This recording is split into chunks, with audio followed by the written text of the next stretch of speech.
In 1931, as the collapse of the liberal economic order after the crash of 1929 triggered unemployment and weakened European democracies, a 37-year-old British writer published a novel that broke with the usual images of decadence and ruin. The novel Brave New World did not depict a future plunged into misery, but one that was apparently stable and pacified. In that world, there were no wars, no poverty, no serious diseases. However, this stability was not maintained through open repression or constant violence, but through a scientific management of human life that began before birth and continued throughout people's emotional experience. The novel did not present a utopia, but something more disturbing. A system in which suffering had been eliminated not by liberating the individual, but by designing his way of living, feeling, and desiring. This idea did not appear in isolation. Aldous Huxley came to it from a very specific intellectual training. Born in 1894 in Godalming, he grew up in an environment where science and culture were not considered separate worlds, but complementary tools for understanding reality. His grandfather, Thomas Henry Huxley, had been a key figure in the spread of Darwinism in Britain and one of the leading proponents of evolution by natural selection. For him, science not only explained life, but also questioned the old ways of justifying the social order. In this family tradition, science was not seen as a threat to culture, but as the new foundation on which it had to be organized. That orientation continued into the next generation. His brother Julian developed a vision of progress based on the technical management of society on an international scale, while his half-brother Andrew contributed decisively to the study of the functioning of the nervous system. In this context, the scientific knowledge of the human being was not a distant theoretical reflection, but a practical project with real consequences. Understanding how the body and mind work implied, in a direct way, intervening in the way societies are organized and governed. A serious eye disease in his youth forced Aldous Huxley to abandon medicine, a career he had begun at Oxford, and led him to literature. This change did not mean moving away from science, but expressing it in a different way. Huxley wrote from within scientific thought, fully aware of both its enormous explanatory capacity and its cultural effects.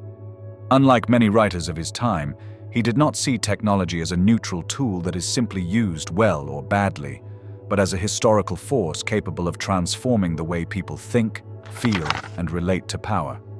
This approach is key to understanding the importance of Brave New World. While much of interwar political thought continued to analyze power in terms of ideologies, social class, or economic control, Huxley looked deeper. I do not know it asked only who governs or with what authority, but how the type of individual who accepts that government is formed. Their focus was on the psychological mechanisms that make people end up wanting what the system needs them to want. The problem of power ceased to be merely external and became situated within human experience. To develop this idea, Huxley relied on advances in experimental psychology, which were radically changing the understanding of human beings. By the end of the 19th century, Ivan Pavlov's experiments had shown that automatic responses of the body could be associated with artificial stimuli through repetition. What began as a study of digestion revealed something far more disturbing, that basic reactions could be shaped without the person being aware of it. Behavior no longer seemed to depend only on rational decisions, but on associations learned almost mechanically. American behaviorism took this idea even further. In 1913, John B. Watson stated that human behavior could be explained and controlled without resorting to internal thoughts, emotions, or intentions. In this view, what was important was not what a person believed or felt, but the environment that surrounded him. If stimuli and rewards were controlled, behavior could be guided.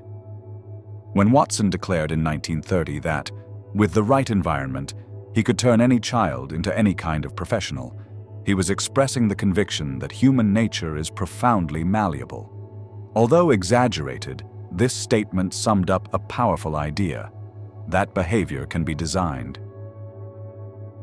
Even currents that criticized behaviorism indirectly reinforced this transformation. Gestalt psychology, developed in Germany during the 1920s, showed that we do not perceive reality as it is, but that our mind automatically organizes it into coherent ways. Conscious experience did not arise as a fully voluntary act, but as the result of processes that operate before we can intervene in them. Taken together, these investigations weakened the traditional image of the individual as a fully autonomous being, capable of always deciding rationally and freely. The human being began to be understood as someone deeply influenced by his environment, his education, and the stimuli that surround him. When Huxley wrote Brave New World, these ideas had not yet been systematically integrated into political theory. However, he knew how to anticipate its consequences. If human behavior could be scientifically shaped, power no longer needed to be imposed by force. He could act more effectively by influencing desires, customs, and emotions from the beginning. Domination ceased to be based on visible fear and began to operate through psychological adaptation. This intuition became explicit in 1958, when Huxley published Brave New World Revisited. In that book, he acknowledged that he had miscalculated the times. He had believed that the world he described would take centuries to arrive because he assumed that it would encounter strong resistance. However, as he looked at post-war society, he realized that the mechanisms he had imagined were already in place. They did not emerge as an obvious dictatorship, but as the result of technological advances, cultural changes, and new ways of managing behavior that were mutually reinforcing without the need for a centralized plan. Between 1931 and 1958, the political language had changed little, but the deep structures of power had been quietly transformed. Social control no longer depended only on the threat, but on the ability to organize the daily lives of millions of people in a constant and effective way. Radio went from being a technical novelty to becoming a medium that synchronized collective experience. Millions of people listened to the same messages at the same time, not as orders, but as a familiar presence informing and entertaining. Television intensified this process by adding images, turning politics, culture, and consumption into continuous spectacles that captured attention and shaped emotions. This new environment not only transmitted information, but also changed the way we paid attention. Daily experience was fragmented into brief and intense stimuli, reducing the space for leisurely reflection. At the same time, advances in psychopharmacology offered an unprecedented tool: the possibility of reducing emotional distress through drugs. Anxiety and dissatisfaction were no longer interpreted as signs of a social problem and came to be seen as treatable individual disorders. Suffering could be calmed without the need to understand its causes. Huxley understood that a society capable of chemically neutralizing anxiety also reduces the possibility that anxiety will become criticism or resistance. At the same time, advertising and propaganda reached an unprecedented level of sophistication. They stopped appealing only to reason and began to address deep desires and fears directly. Consumption was transformed into an emotional language that offered identity and belonging. Freedom of choice did not disappear, but it changed its meaning. Choosing no longer implied reflection, but responding to carefully designed stimuli. All this set of changes led Huxley to a conclusion that went beyond traditional political categories. The problem of modern power could no longer be understood only as a struggle between oppression and freedom. The new power worked because it was psychologically effective. Unlike punishment-based systems, which generate resistance and require constant vigilance, this model produced satisfaction in avoiding conflict. It did not oblige, but accommodated. He did not repress desires, but created them and satisfied them. This displacement also transformed the meaning of freedom. In an environment where needs are anticipated, desires are guided, and discomfort is neutralized, freedom ceases to feel as something necessary. It does not disappear because of prohibition, but because it loses relevance.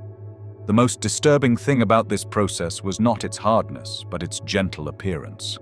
The new power presented itself as protective and benevolent, and precisely for this reason, it was increasingly difficult to question.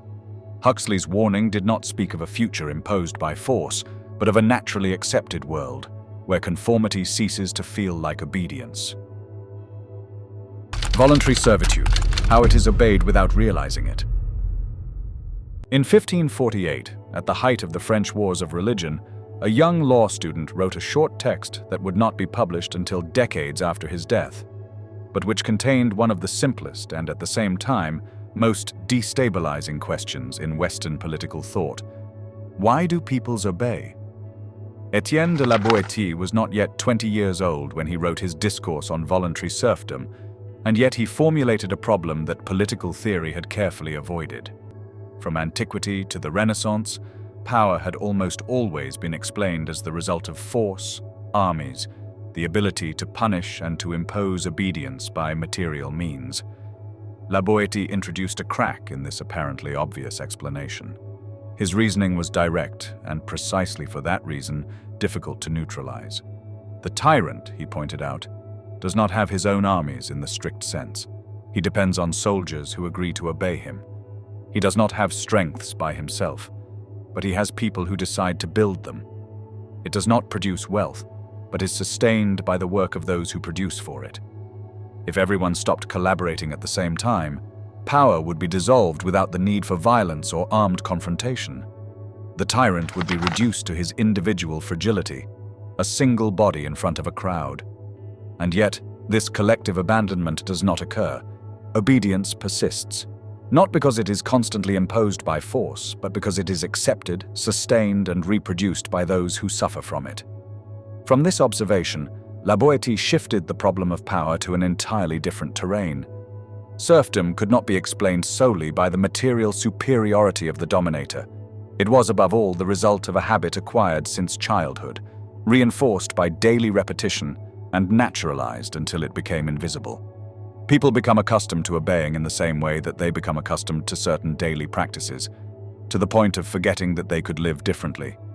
Freedom does not disappear all at once. It erodes slowly until it is no longer remembered. Tyranny, in this scheme, is not maintained only by continuous violence, but thanks to the active cooperation of the dominated, who surrender their strength to power without feeling forced to do so. This intuition was extraordinary for the 16th century. Without having modern categories, La Boétie anticipated ideas that would later be formulated under other names. His contribution was not that of a closed theoretical system, but that of a deep psychological observation. Political obedience, he understood, is not sustained only by fear, but by habit, by progressive adaptation, and by the gradual loss of the ability to imagine alternatives. When Aldous Huxley takes up this problem in the 20th century, he does so from a radically different context. Voluntary servitude ceases to be a philosophical hypothesis and becomes an observable and technically reproducible phenomenon. Behavioral psychology had shown that complex organisms can adapt to objectively harmful situations if the process is gradual and accompanied by partial rewards. Deterioration is not perceived as such when it advances step by step and is compensated by small gratifications that make the whole tolerable. Subsequent research showed that organisms repeatedly exposed to negative situations that they cannot control develop profound passivity. Even when they are offered clear opportunities to escape, they stop trying, not because they lack capacity, but because they have internalized the idea that acting is useless. However, Huxley identified an even deeper phenomenon. He did not describe only resigned individuals who endure their situation out of exhaustion or hopelessness. He described satisfied individuals who actively collaborate with their own subordination because the system provides them with real rewards that they experience as authentic benefits. Here, a decisive difference appears. The resigned subject retains, although weakened, the consciousness of his oppression. He knows that he is dominated, even if he has given up resisting. The satisfied subject, on the other hand, has lost that consciousness. He does not experience his situation as a limitation, but as a form of fulfillment. He does not perceive loss, but gain. His criteria for evaluating reality have been shaped in such a way that they coincide exactly with what the system can offer him.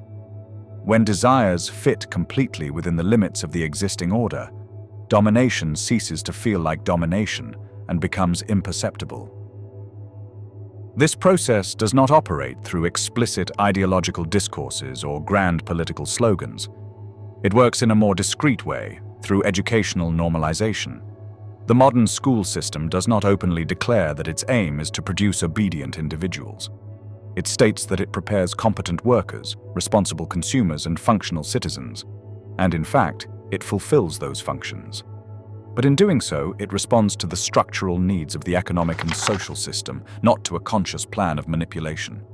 An advanced industrial economy needs people with sufficient technical training to maintain production, but it cannot absorb without tension a highly critical population that questions the fundamental organization of work.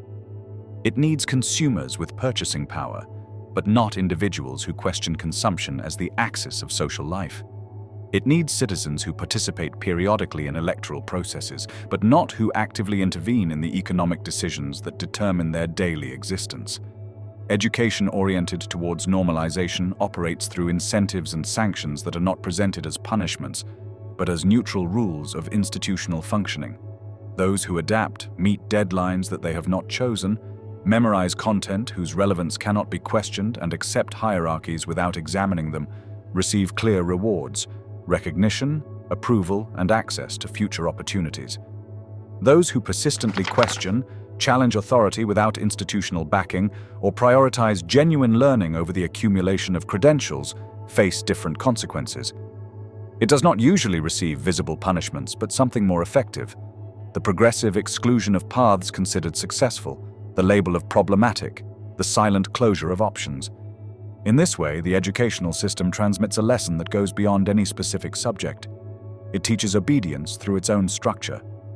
Decisive learning does not occur at the level of discourse, but on a plane prior to reflection conscious. Over crucial formative years, it is internalized that conformity generates approval and that deviation generates rejection. When the intellectual capacity to question this schema appears, obedience has already become automatic, integrated into habits, spontaneous responses, and the very way of relating to the world. Modern servitude does not need visible chains because it has been completely internalized. Power no longer operates primarily from the outside, monitoring and punishing every deviation.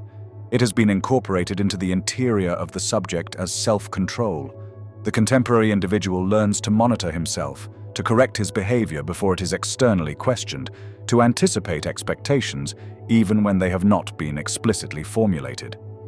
This mechanism of self-discipline is much more effective than any system of external surveillance because it works constantly, does not require direct supervision, and does not generate the resistance that visible norm imposition usually provokes. Control becomes silent, automatic, and continuous. This process gives rise to a profound transformation in the relationship between the individual and authority. Obedience ceases to feel as something imposed and begins to be experienced as a natural expression of one's own character. Norms are no longer experienced as alien orders, but as personal criteria of conduct. The subject believes he is acting on his own initiative, when, in reality, he is following patterns that have been installed over years of socialization. Authority no longer needs to be constantly reminded, because it has been incorporated as part of identity. Control is exercised without friction precisely because it is not perceived as control. This internalization is manifested with particular clarity in the relationship with freedom.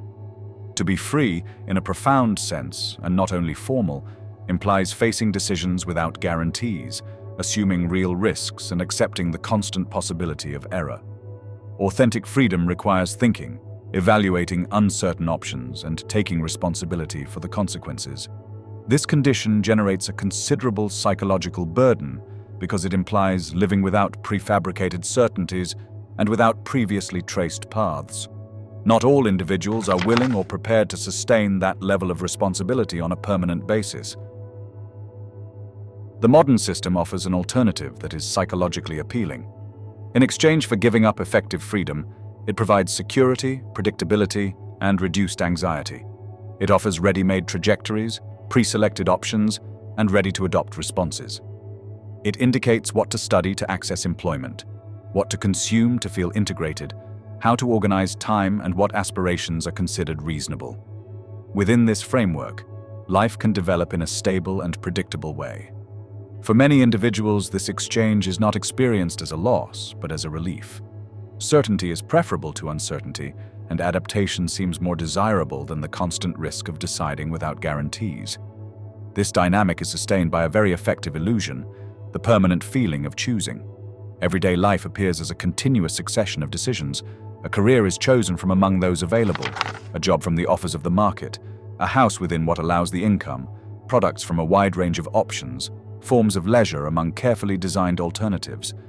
This elective activity constant generates a strong subjective sense of autonomy.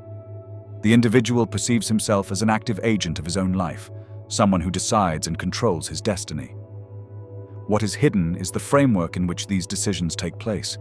The choices made have not been defined by the individual. They have been established by economic, institutional, and cultural structures that operate beyond their reach. Freedom is real within those limits, but the limits themselves are not subject to choice. The abundance of secondary options obscures the absence of fundamental options. As long as attention is focused on deciding between variants of the same type of product or trajectory, the question disappears as to why this field of possibilities is organized in this way and not in another. This mechanism silently transforms the figure of the citizen. In the classical political tradition, the citizen was conceived as someone who participated, at least in principle, in the collective definition of how society should be organized. Their role was not limited to choosing between alternatives already given, but involved intervening in fundamental decisions about the use of power and the orientation of the social order. In the modern system, this figure is progressively displaced by that of the consumer. The consumer does not decide on the structure of the system, but only on market options. Its main form of expression is to buy or to refrain from buying. It can change its brand, but it cannot intervene in the conditions that make production possible. This displacement constitutes one of the most profound political transformations of the 20th century, and it took place without authoritarian decrees or violent impositions. It was carried out through effective satisfaction. Advanced industrial societies improved in a real and tangible way the material living conditions of large sectors of the population. Access to food, housing, healthcare, education, and entertainment far exceeded that of any previous historical period. These benefits were not illusory. They were experienced directly in everyday life and reinforced acceptance of the system that provided them. The implicit exchange was clear. Accepting the role of satisfied consumer and refraining from questioning structural decisions allowed access to an increasing level of material well-being. For most people, especially those who had known the scarcity and insecurity of earlier times, this arrangement was reasonable. Active participation in the definition of the social order had never been central to their lives. What mattered was stability, employment, predictability, and the improvement of material conditions. The system offered just that without requiring deep political commitment. Contemporary voluntary servitude is not, therefore, sustained by direct deception or by crude ideological imposition. It is sustained by the genuine satisfaction of material needs, combined with a progressive reduction of what is imaginable on the political plane. People get what they have learned to value and give up what they were never taught to consider essential. They do not experience this renunciation as a loss, because what is lost was never presented as a real possibility. This is the most advanced form of voluntary servitude that Huxley identifies, not the one in which the individual is forced to betray his desires, but the one in which the desires themselves have been formed to coincide with the limits of the system. Power reaches its maximum degree of effectiveness when it no longer needs to impose itself, because it has managed to make what the subject wants to be exactly what can be granted to him without altering the existing order. At that point, domination becomes invisible. There is no resistance because there is no recognized lack. The cage disappears from perception, not because it does not exist, but because it has been confused with the world itself.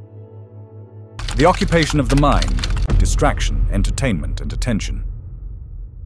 Critical thinking, understood as the ability to understand in depth and not only to receive information, requires a psychological condition that is increasingly scarce in modern societies: sustained attention in the absence of external stimuli. This ability is not the natural state of the human brain. On the contrary, the mind is biologically designed for dispersed attention, always alert to the environment, constantly scanning for threats or opportunities. For millions of years, this form of attention was an evolutionary advantage, since survival depended on detecting immediate changes in the environment. Concentrated attention, which allows one to sustain an internal idea for long periods while ignoring external stimuli, is a secondary ability that must be cultivated deliberately, even against deep biological inclinations. As early as the 17th century, Blaise Pascal observed that much of human unhappiness stemmed from the inability to remain silent and alone with oneself. This observation did not point to a moral defect, but to a profoundly human limitation. The difficulty in remaining still, without constant stimuli, was for centuries an adaptive protection. However, in contexts where the threats are no longer physical but cognitive, that same inclination becomes a vulnerability. The mind that cannot stop cannot comprehend deeply either. Despite this difficulty, sustained attention is indispensable for any form of complex thinking. Analyzing a social structure requires keeping several ideas active at the same time and examining how they relate to each other. Evaluating a political argument requires following a chain of reasoning without allowing emotional impulses to interrupt it. Developing an original idea implies remaining with an initial intuition long enough to elaborate it, correct it, and connect it with other concepts, even when the process is uncomfortable or uncertain. All these processes depend on the ability to resist distractions and to tolerate periods in which there is no immediate gratification, but there is a deep mental work that is not always visible. From this observation, Huxley identifies the control of attention as one of the most effective political mechanisms in modern societies, even more effective than traditional censorship. Controlling attention does not mean prohibiting ideas, which usually generates resistance and turns the forbidden into an object of desire. It means something more subtle, to completely occupy the available mental space.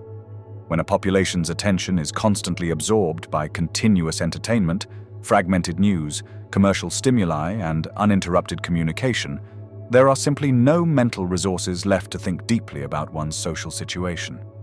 The problem is no longer access to information, but the impossibility of processing it in a meaningful way. This form of control is especially effective because it does not produce open conflict. Censorship by saturation exceeds censorship by prohibition because it does not generate martyrs or organized opposition. When everything is available, no one can accuse the system of hiding information. However, the volume of content is so overwhelming that it far exceeds the human capacity for assimilation. The result is not understanding, but confusion. The mind is flooded with disjointed data that generate cognitive noise and make it difficult to form a coherent judgment. This process developed gradually throughout the 20th century, as the mass media expanded their reach and presence in everyday life.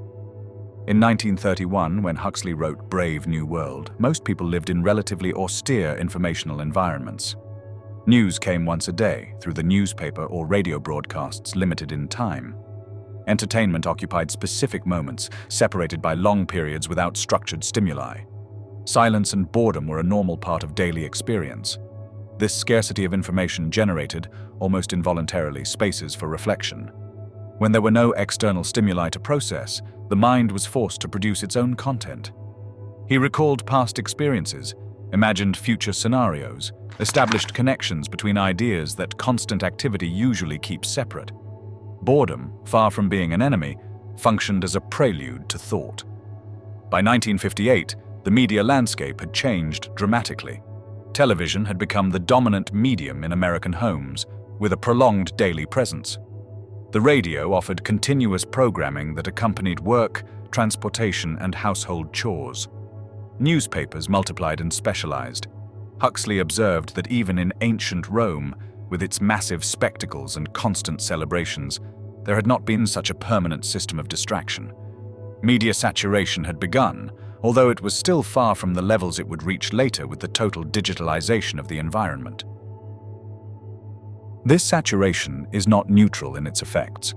In Brave New World, fascinating distractions are deliberately used to prevent people from paying prolonged attention to social and political reality. Entertainment functions as a political distraction, not because it conceals information, but because it absorbs attention in such a way that it leaves no mental space to think about that information.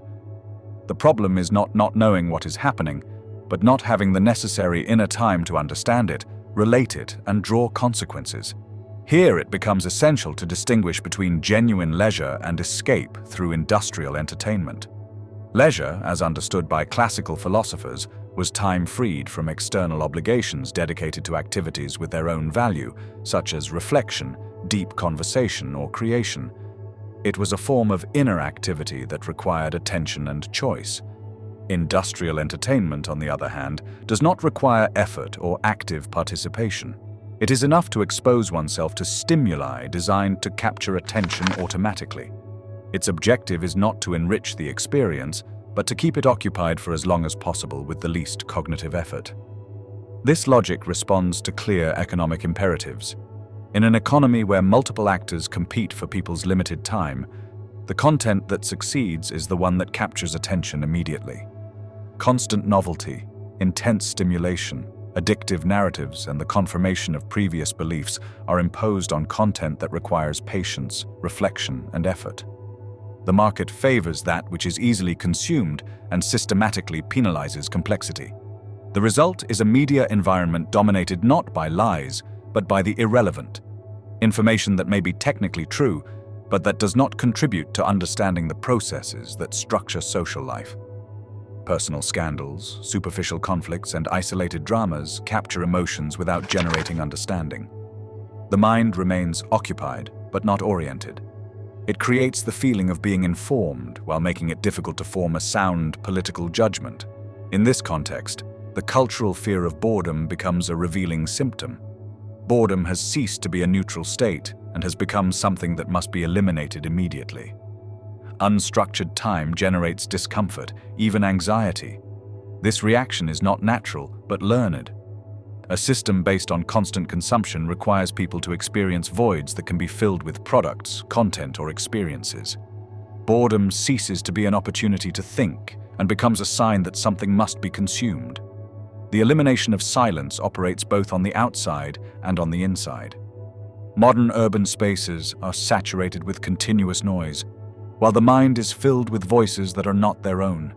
Advertising messages, fragments of songs, other people's opinions, and induced desires are installed as if they were personal thoughts.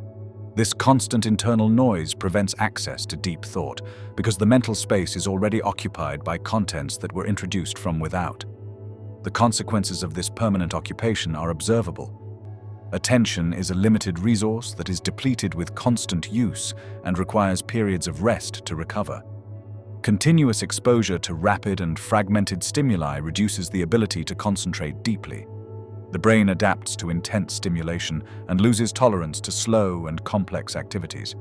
It is not a loss of intelligence, but a reconfiguration of mental habits that makes it increasingly difficult to sustain the kind of attention that critical thinking demands. This transformation of care is not only individual but cumulative and generational. Each generation that grows up in environments of more intense stimulation develops expectations in line with that rhythm and finds it progressively more difficult to engage with content that requires prolonged concentration without immediate gratification. The reading of extensive and conceptually demanding texts, an activity historically central to the development of critical thinking and for the transmission of complex knowledge, becomes less and less frequent. Not because people are less capable, but because their minds have been trained from an early age to respond to completely different patterns of stimulus. They have developed skills to process multiple pieces of information in parallel, but they have lost skill in the sequential follow-up of ideas that require time, silence, and continuity. This cognitive reconfiguration has profound political consequences. A population unable to sustain attention for prolonged periods becomes structurally incapable of understanding complex social processes. The analysis of power relations requires precisely what constant saturation weakens: the ability to keep several variables active in the mind, to examine long-term causal relationships, to tolerate ambiguity, and to revise initial conclusions when the evidence contradicts them. When these capacities are eroded, political thinking is reduced to immediate reactions to emotional stimuli, shocking images or simplified slogans carefully designed to elicit quick responses without reflection. In this context, public debate ceases to be organized around arguments and is structured around impulses. Fragmented attention favors brief narratives, personalized conflicts, and simple explanations for complex problems. Politics becomes a succession of stimuli designed to capture momentary interest, not a space for sustained deliberation. Collective decisions are thus determined by transitory emotional states rather than by structural understanding, which facilitates manipulation without the need for overt coercion. Control through the occupation of attention is especially effective because it is not recognized as a form of control, Those who live immersed in a constant flow of entertainment do not experience this situation as a restriction of their freedom, but as an expansion of their possibilities. The abundance of content is interpreted as cultural diversity, and the ability to choose from thousands of immediately available options is experienced as autonomy. The idea that this abundance can function as a control mechanism is not easily presented, because to formulate it would require precisely the kind of sustained reflection that the system itself hinders. The difference between choosing content and thinking critically about the system that produces that content thus becomes invisible.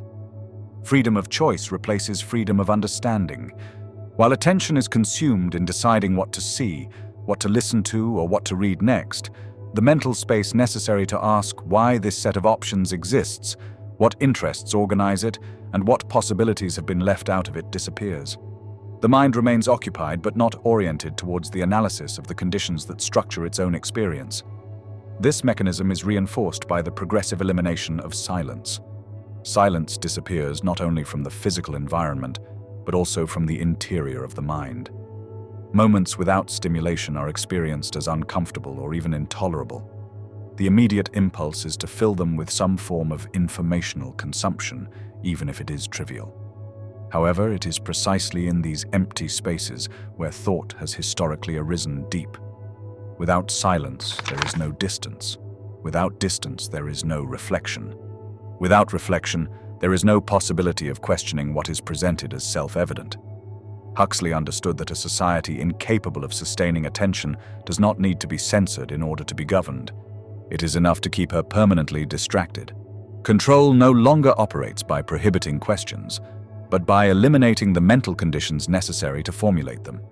It is not a question of preventing people from thinking, but of keeping them in a state in which thinking is unnecessary, uncomfortable, or simply impossible to sustain for long enough.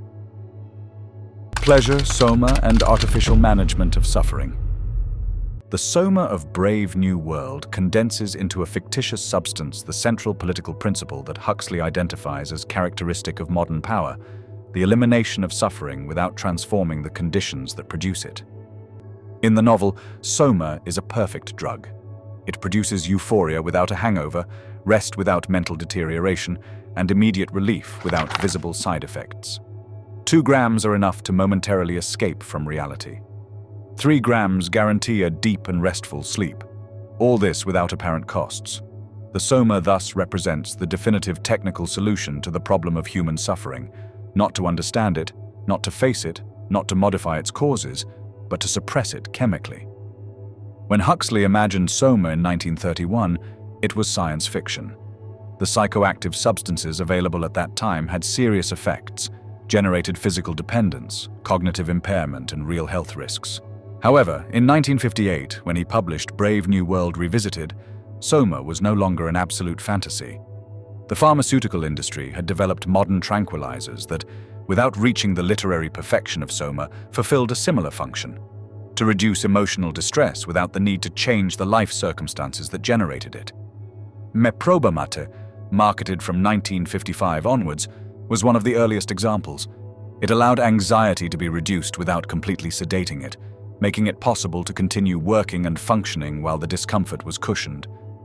By the end of the 1950s, prescriptions for tranquilizers in the United States were reaching massive numbers, with millions of prescriptions continually renewed. It was not so much a classic chemical addiction as a structural dependence, the constant need for a solution that did not solve the underlying problem, but made bearable what was otherwise difficult to tolerate. This expansion of the use of drugs reflected a profound cultural change in the way of understanding suffering. For centuries, emotional pain had been considered an inevitable part of the human condition. Western philosophical, religious, and literary traditions had long reflected on its meaning. Suffering could be a hard experience, but it could also be a source of learning, personal transformation, or social questioning. Not all suffering was valuable, but neither was it understood as something that should be eliminated immediately and automatically. The culture of soma completely inverts this logic. Every form of discomfort is defined as a technical problem that must be corrected as soon as possible. Sadness, anxiety, insomnia, or restlessness become medical symptoms that require treatment. The question of the meaning of what is felt is replaced by the search for a substance that makes it disappear. In this process, the medical pharmaceutical system does not act by conspiracy, but by internal coherence. Doctors are trained to identify symptoms and relieve them. Patients demand quick solutions that allow them to continue functioning. The industry responds by developing products that meet that demand. The result is a progressive medicalization of existential malaise. What could previously be a question about the meaning of life, about working conditions, or about the form of social organization, is redefined as an individual chemical imbalance that must be corrected. Huxley points out the decisive political implication of this change. If suffering is understood as a biochemical problem located in the individual, the social conditions that produce it are out of the question. Millions of people can experience depression or anxiety in highly developed societies without questioning what aspects of those societies generate such discomfort. The problem lies in the individual's brain, not in the structure that organizes his or her life. The worker who finds his job degrading does not need to transform the organization of work. He needs medication that allows him to withstand it. The person who lives in a hostile urban environment does not need to change that environment. You need to reduce your emotional response to stress. The structure remains intact. The only thing that is modified is the subjective capacity to perceive the damage that continues to occur objectively. Beyond this, Huxley identifies an even deeper point: the denial of suffering that could be legitimate and revealing. Not all pain is pathological.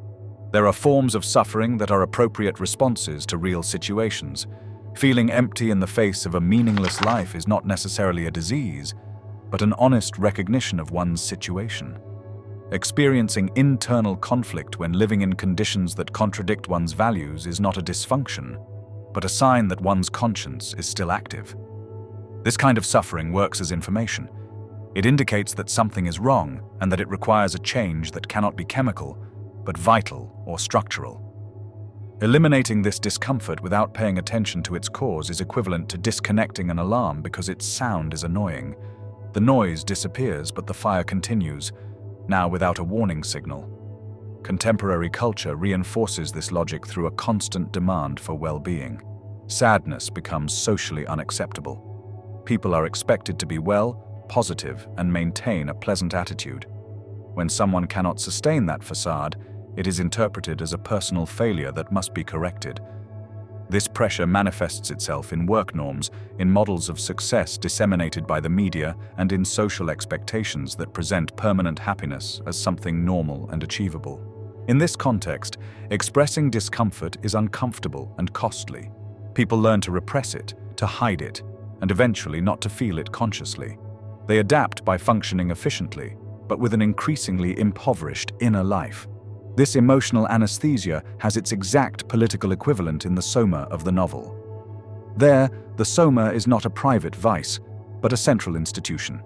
The state provides it as part of the basic rights, presenting it as a form of care and generosity. However, it is also the most effective control instrument. A chemically balanced citizen does not question, rebel, and develop subversive ideas, which usually arise from deep dissatisfaction. The investment is brilliant and disturbing. Traditional power produced obedience by inflicting suffering. The new power produces conformity by eliminating it. Both generate docility, but the second is much more stable, because it does not arouse resentment. Whoever is punished hates those who punish him. The one who is sedated thanks the one who provides relief and fears losing that access. Huxley extends this analysis to what he calls functional equivalence of soma. Consumption fulfills a similar function to medication, to regulate emotional states through external resources. Advertising does not sell objects, but promises of emotional relief. Each product is presented as a solution to an internal shortage. Buying produces a brief increase in well-being that fades quickly, which prompts the repetition of the act.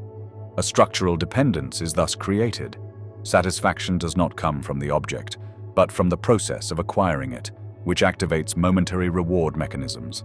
The system needs that this satisfaction to always be incomplete in order to sustain the cycle of consumption. The deepest consequence of this logic is psychological fragility. Modern societies tend to produce individuals with a low tolerance for discomfort. From an early age, they are taught to avoid any form of discomfort and to seek immediate relief. They do not learn to process frustration or extract meaning from suffering. The result is a form of emotional infantilization, adults in the technical aspect, but dependent in the affective. They need constant external support to stay stable. They avoid challenges, flee from risk, and seek environments where nothing disturbing occurs. This fragility is not an individual defect, but the logical result of a culture that has made the elimination of pain its supreme value. And this fragility has a direct political dimension. A population that cannot tolerate discomfort can hardly sustain prolonged resistance. Collective projects that require sacrifice, patience, and effort are unacceptable. Those who depend on external sources to regulate their emotional balance are exposed to the control of those who administer those sources.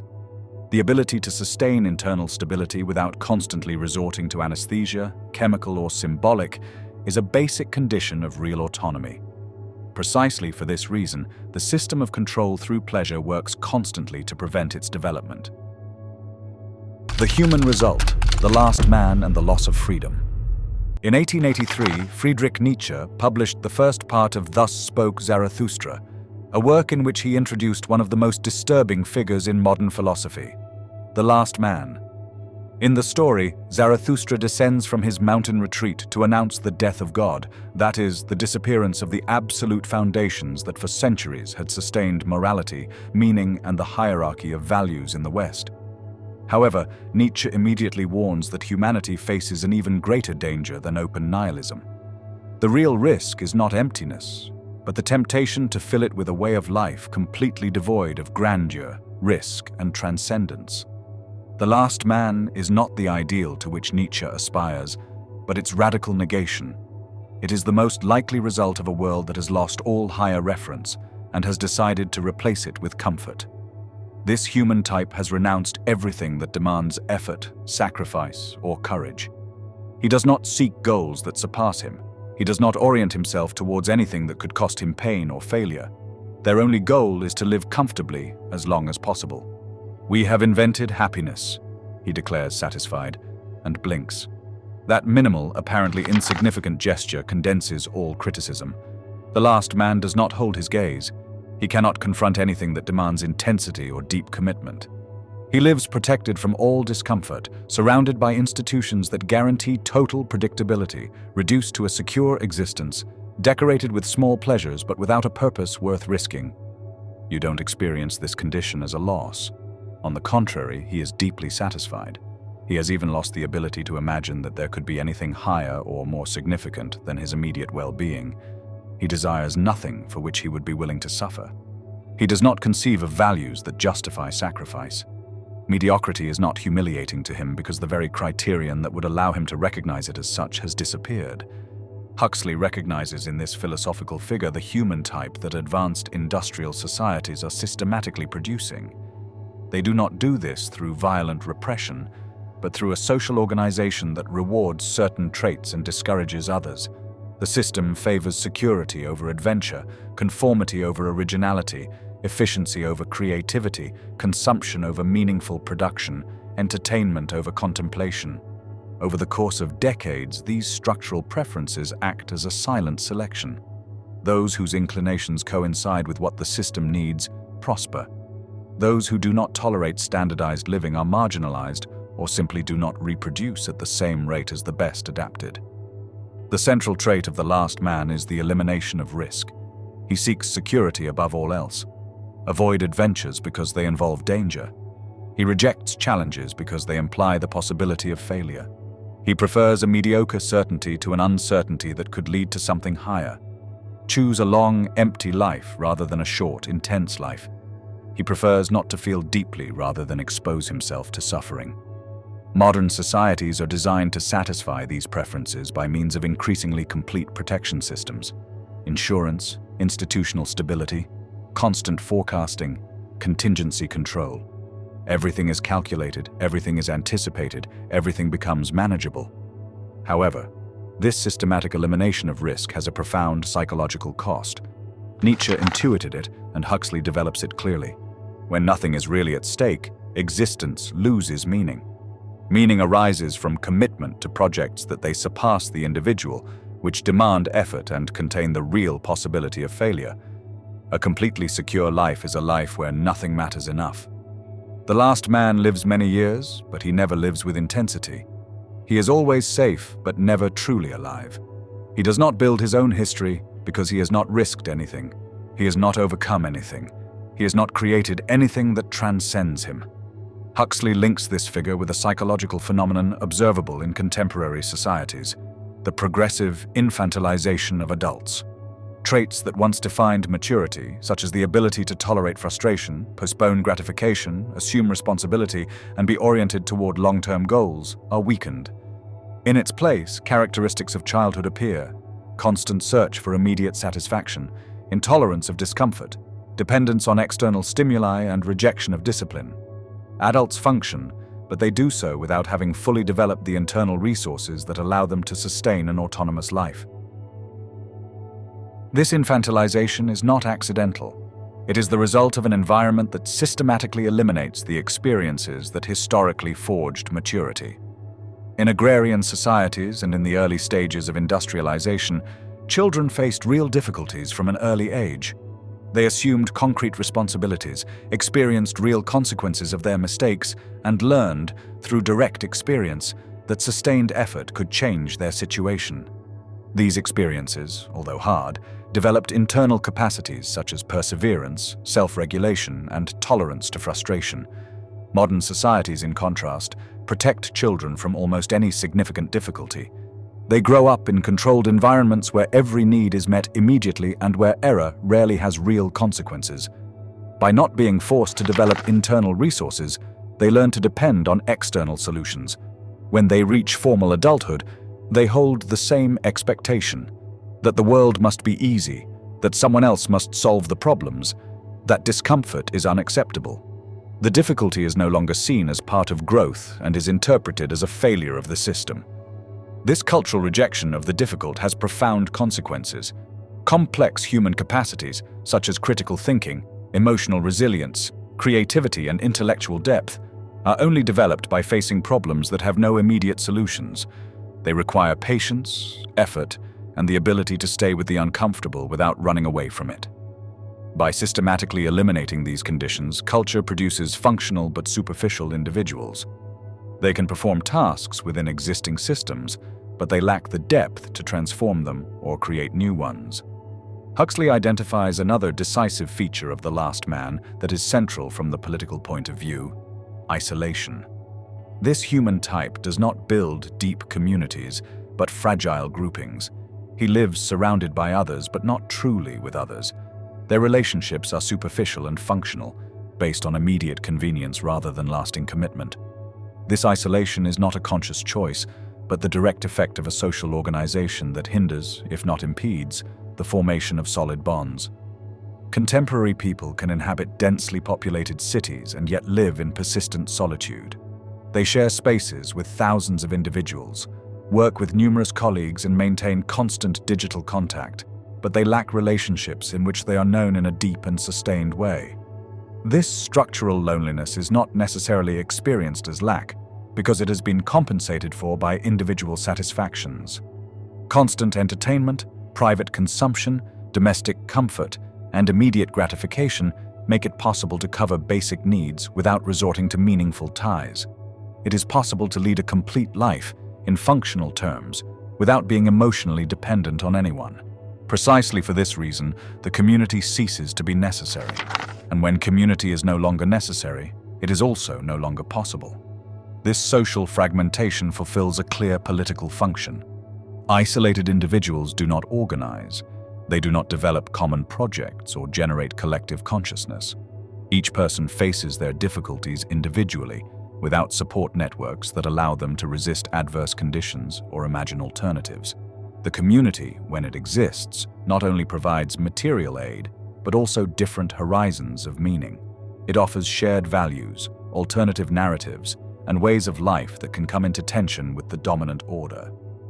For this reason, systems of control tend to weaken any form of genuine solidarity, replacing it with transactional relationships and temporary ties that do not generate lasting commitment.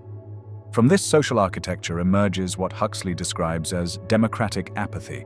Citizens cease to see themselves as agents capable of influencing the collective course and begin to assume themselves as spectators. Politics becomes a spectacle that is observed, commented on, and consumed, but in which one does not participate effectively. Opinions are formed, reactions are expressed, and occasional outrage is experienced, but without sustained action or real involvement. Meanwhile, fundamental decisions are made in other spaces by actors who are not spectators, but executors of power. This transformation is especially effective because it produces an illusion of participation. Having opinions about processes that others control is confused with intervening in them. The individual feels involved because he argues, informs himself, and reacts emotionally, but has renounced any real influence.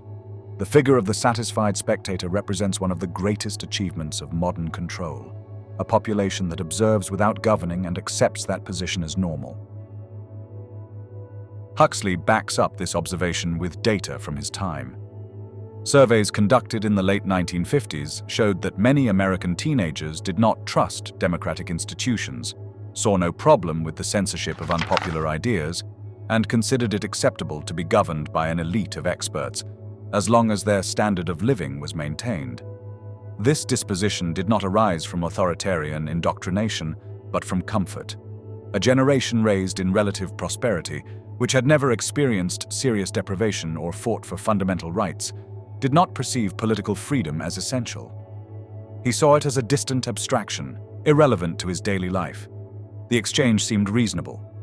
If renouncing effective political participation guaranteed stability, efficiency, and material well-being, the price was acceptable. What was not perceived was that political freedom is not an expendable luxury, but the condition that protects all other freedoms. When power is concentrated in an elite that is not accountable to the population, material security depends entirely on its benevolence. And benevolence, when not limited by mechanisms of democratic control, can be withdrawn at any time. To express this paradox clearly, Huxley turns to Dostoevsky and the figure of the Grand Inquisitor in The Brothers Karamazov. In this account, the Inquisitor explains why he must imprison Christ, because Christ offered humanity freedom of conscience, the possibility of deciding for itself without guarantees or authorities to ensure that the choice is correct. According to the Inquisitor, this freedom is unbearable for the majority. People prefer security, certainty, and guaranteed bread rather than the burden of deciding for themselves.